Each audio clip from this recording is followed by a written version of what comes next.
Lord forgive me for this trap shit. Sergeant Smack make it backflip. Telly Hank did with the action.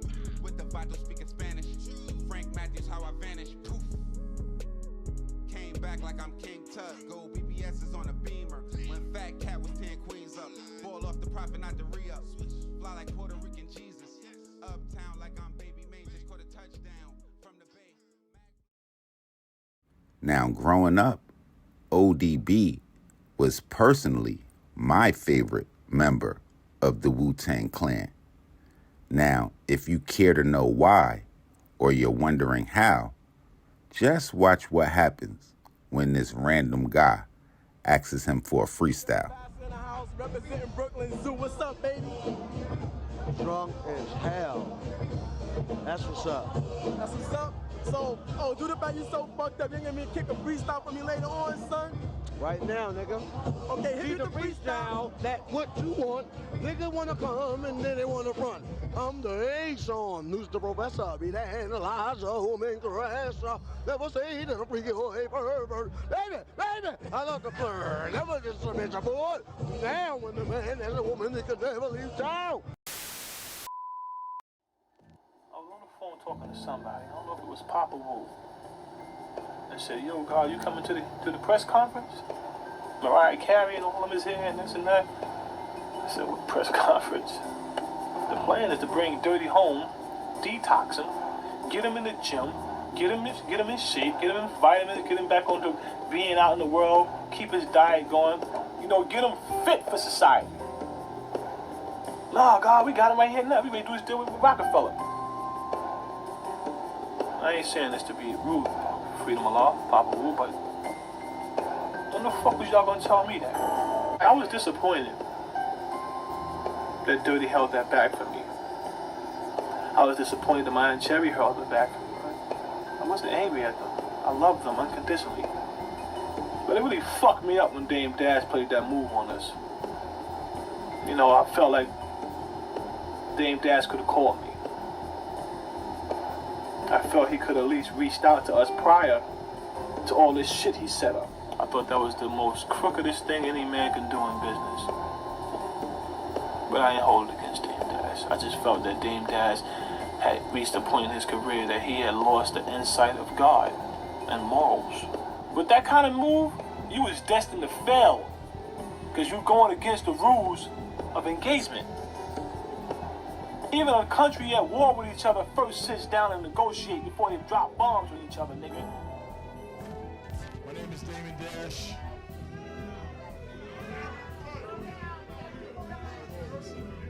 I'm the CEO. We gotta be quiet. We gotta bring it down. I'm the CEO of Rockefeller Records, Rockwear Clothing, Armadale Vodka, Rockefeller Films, Dash Films, Team Rock, and any other place I get a check, I will find it. I guess y'all all know that. Yo, it's okay, Joe. It's okay, Joe. We got this. That's Joe.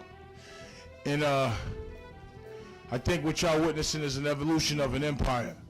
I think y'all know where I want to go and how big I want to make this thing. We've been in for like the last 7-8 years. Jay's been doing what he's doing. Beans, the whole crew, the dynasty. And now it's time to evolve.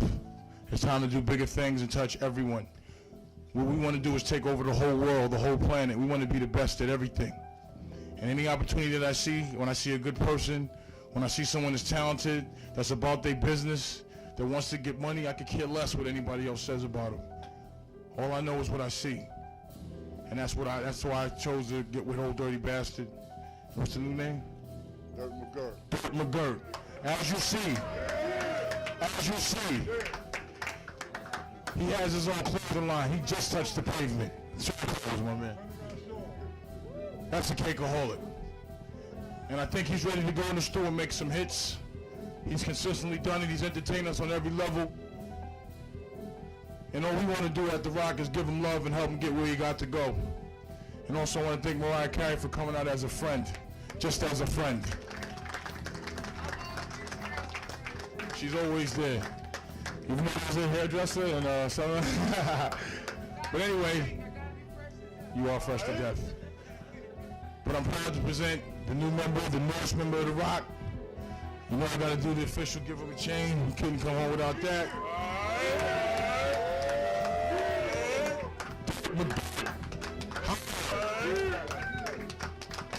in an interview discussing his fellow group member and cousin, ODB, leaving the Wu-Tang Clan and signing with Rockefeller after being released from jail in 2003. Founder of the Wu-Tang Clan, the RZA, would say his immediate reaction was, what the fuck? Not only did he sign to Rockefeller, but he had Papa Wu standing beside him. He had 12 o'clock standing beside him. So he had them standing beside him, as well as his mom. There was nothing I can do. When I went to see them, his mother said to me, "Baby, let him have his own life." All I could say was, "Yes, okay, auntie." Maybe the RZA more than anybody knew that when ODB left the crew, they would lose one of the top faces of the group's biggest hype man, and the wild card.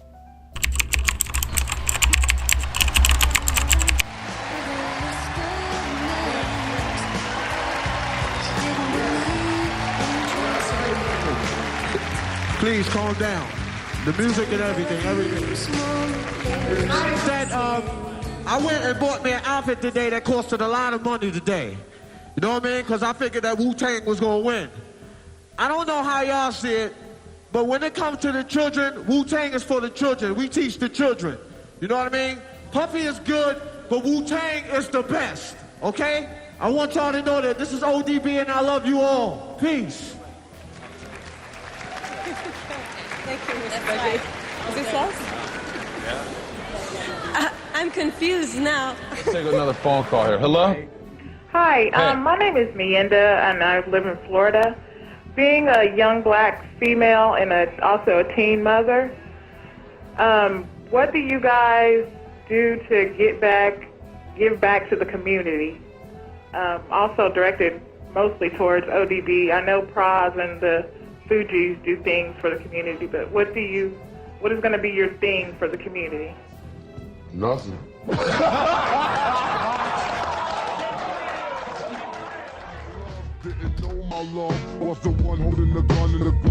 On stage with the Wu-Tang Clan, he calls himself Old Dirty Bastard. I don't have any comments.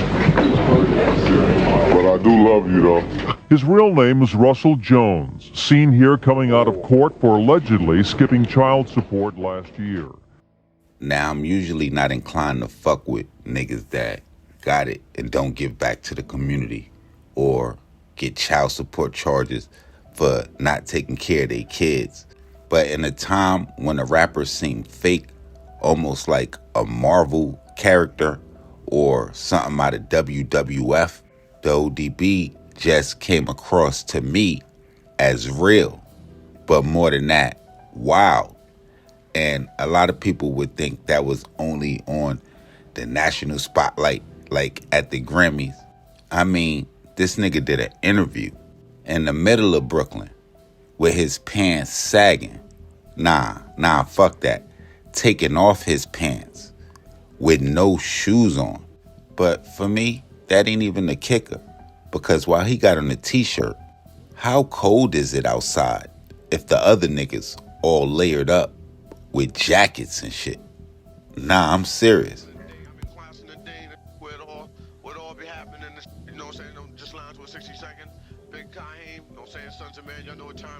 Or maybe he was just too real. Because what was he doing in Brownsville in 1994, the year after the Wu-Tang would drop their iconic debut, Enter the 36 Chambers, when he would get into an argument with some unknown rap niggas about rap shit? Or better yet, I know he was said to be visiting his cousin, but what the fuck was he doing 2 years later when he would be shot in a home invasion on Ralph Avenue in Bed-Stuy, just 1 year after he would be featured alongside probably the top songstress at the time, Mariah Carey, on a remix to her song Fantasy? Just some wild shit. The 29-year-old's latest mishap occurred last night. ODB was shot in the back, then robbed while visiting a cousin in this Bed-Stuy apartment house. It was the second time ODB had been shot in 4 years. Luckily, his wounds this time were minor.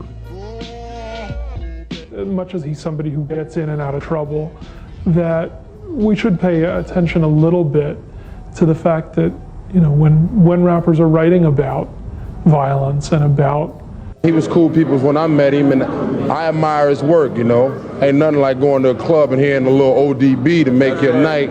These rap artists say the shooting of ODB reflects the violence of their world.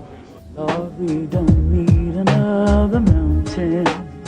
Now, more than a dozen rappers have joined forces with Dionne Warwick. Their new album is meant to spread a message of peace. We need to stop the violence, try to unite, show some type of love, like what Dionne is referring to, you know. We need to show that type of love, you know, and instead of destroying one another, let's build. Released his first solo album called Return to the 36 Chambers, the dirty version. So we decided to pay the man a visit to sample his unique worldview. Please remain seated until this piece comes to a halt. Rap, hip-hop, rap. 1/4 the trouble, 2/4 the time. You know, it's just, it's basic. See, I'll take it to the next level. If it means anything to you, I rap, but I sing, man. You know what I'm saying? And I don't know how to sing. You know that I care for you, but I like to sing. I feel like I'll ring, man.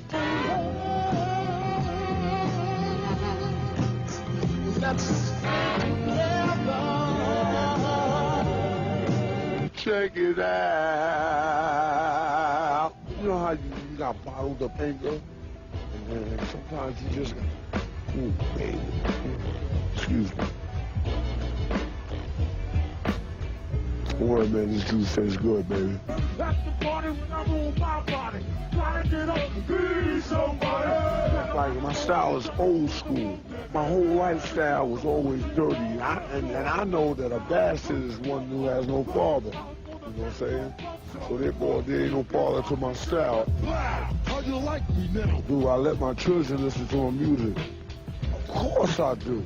Shoot, the worst curse is a lie. If my daughter should fall on the floor, I wouldn't pick her up. I tell her to get up, wipe yourself off. Let's go. You know what I'm saying? Because that's teaching her how to be a warrior. I came on with the welfare ID. You know, I just want to show people, you know, how to be real with it. I'm on welfare right now, for real.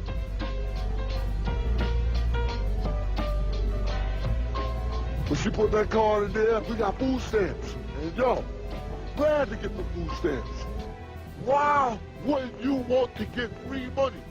We have to repair the damaged bond between our people and their government, manifested in the way the welfare system works.